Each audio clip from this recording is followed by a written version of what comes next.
I really like all things. I'm not talking about your grandma, but if she's single and rich, who am I to fight true love?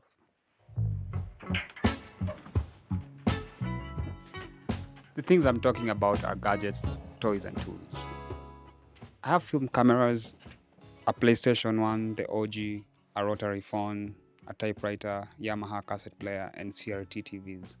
Recently, I've been seeing people switching from smartphones back to dumb phones. I have that one too. In Kenya, we call them Katululu or Kabambe.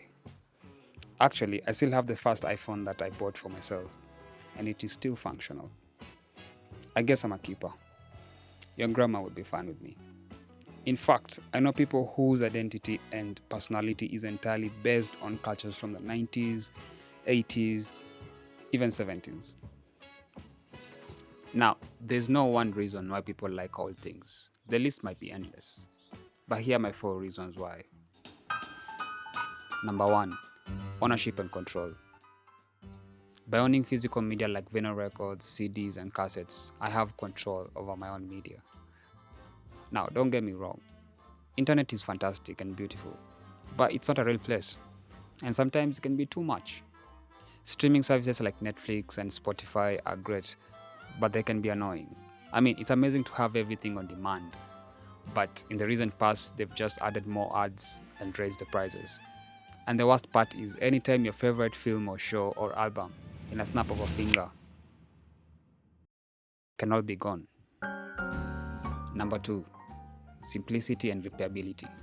When I was a kid, my dad owned a Volkswagen Kombi, and he would swap engine parts right outside our house. And as a kid, I was always blown away that he could take an engine out of a car and put new parts all in a weekend. If you get a modern car right now, it's almost impossible to work on. Older cars used to come with manuals and you could fully understand your vehicle. Right now, cars come with subscriptions and they can literally lock you out. Nowadays, if you get a hiccup with your car, you have to take it to your dealership. And if you try to open the bonnet and find out what could be wrong, your warranty is void. Sad. In fact, let's talk about the phone you own. If the battery died out, it's almost impossible to swap a new one by yourself. But this old one, even a 3-year-old toddler can just switch a fresh one easy peasy.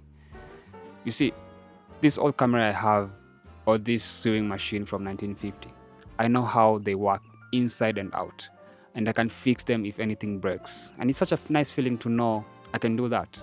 It feels like they are truly mine. Number three, physical interaction. Unlike digital content, which is mostly accessed through screens, analog objects engage the senses through the physical weight, texture, and mechanical feedback. You know, all the clicks and dials and buttons.